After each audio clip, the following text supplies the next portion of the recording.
ಕೊಪ್ಪಳ ಲೋಕಸಭಾ ಚುನಾವಣೆ ಮತ್ತು ರಾಯಚೂರು ಲೋಕಸಭಾ ಚುನಾವಣೆಯಲ್ಲಿ ಅತ್ಯಂತ ಬಹುಮತದಿಂದ ಕಾಂಗ್ರೆಸ್ ಪಕ್ಷವು ಗೆಲುವಾಗಿದ್ದಕ್ಕೆ ಜಿಲ್ಲಾ ಕಾಂಗ್ರೆಸ್ ವಕ್ತಾರ ಎಚ್.ಕೆ. ದಿದ್ದಿಗಿ ಸಂತಸ ವ್ಯಕ್ತಪಡಿಸಿದರು. ಈ ಕುರಿತು ಮಾಧ್ಯಮದ ಜೊತೆ ಮಾತನಾಡಿದ ಅವರು, ಕೊಪ್ಪಳ ಲೋಕಸಭಾ ಕ್ಷೇತ್ರದ ಅಭ್ಯರ್ಥಿ ಕೆ. ರಾಜಶೇಖರ್ ಹಿಟ್ನಾಳ್ ಮತ್ತು ರಾಯಚೂರು ಲೋಕಸಭಾ ಕ್ಷೇತ್ರದ ಅಭ್ಯರ್ಥಿ ಜಿ. ಕುಮಾರ್ ನಾಯಕ್ ಅವರಿಗೆ ಅಭಿನಂದನೆ ಸಲ್ಲಿಸಿದರು.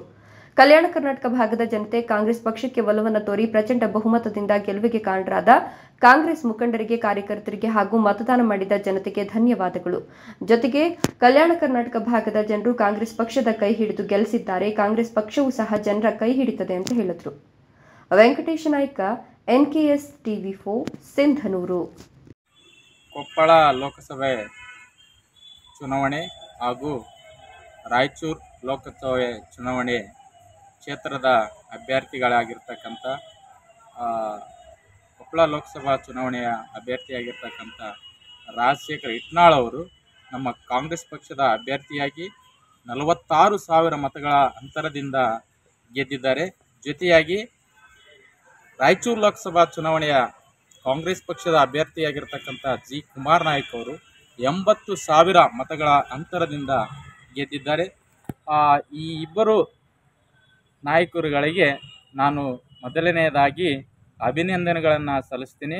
ಜೊತೆಯಾಗಿ ಆ ಇಬ್ಬರು ನಾಯಕರುಗಳನ್ನು ಗೆಲ್ಲಿಸಲಿಕ್ಕೆ ಹಗಲಿರುಳು ಶ್ರಮಿಸಿರ್ತಕ್ಕಂಥ ಪಕ್ಷದ ನಾಯಕರುಗಳಿಗೆ ಮತ್ತು ಮತದಾರ ಬಾಂಧವರಿಗೆ ನಾನು ಈ ಸಂದರ್ಭದಲ್ಲಿ ಹೃದಯಪೂರ್ವಕವಾಗಿ ಅವರಿಗೆ ಧನ್ಯವಾದಗಳನ್ನು ಸಲ್ಲಿಸ್ತೀನಿ. ವಿಶೇಷವಾಗಿ ಈ ಸಾರಿ 2024ರ ಲೋಕಸಭಾ ಚುನಾವಣೆಯನ್ನು ಗಮನಿಸಿದ್ದೇ ಆದರೆ ಲೋಕಸಭಾ ಚುನಾವಣೆಯಲ್ಲಿ ನಮ್ಮ ಉತ್ತರ ಕರ್ನಾಟಕ ಅಂದರೆ ಹೈದರಾಬಾದ್ ಕರ್ನಾಟಕದಲ್ಲಿ ಈ ಸಾರಿ ಮತದಾರ ಬಾಂಧವರು ವಿಶೇಷವಾಗಿ ಕಾಂಗ್ರೆಸ್ ಪಕ್ಷಕ್ಕೆ ಒಲವನ್ನು ತೋರಿಸಿ ಅತ್ಯಂತ ಬಹುಮತಗಳಿಂದ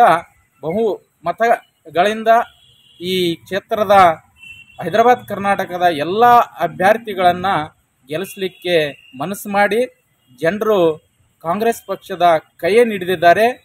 ಈ ಕೈಯನ್ನು ಬಲಪಡಿಸೋದ್ರ ಜೊತೆಗೆ ಕಾಂಗ್ರೆಸ್ ಪಕ್ಷವು ಕೂಡ ಮತದಾರ ಬಾಂಧವರನ್ನು ಕೈ ಹಿಡಿಯುತ್ತೆ ಅಂತೇಳಿ ಈ ಸಂದರ್ಭದಲ್ಲಿ ನಾನು ಹೇಳುತ್ತಾ ಎಲ್ಲ ಮತದಾರ ಬಾಂಧವರಿಗೆ ಮತ್ತೊಮ್ಮೆ ನಾನು ಹೃತ್ಪೂರ್ವಕ ಧನ್ಯವಾದಗಳನ್ನು ಸಲ್ಲಿಸುತ್ತೇನೆ. ನಮಸ್ಕಾರ.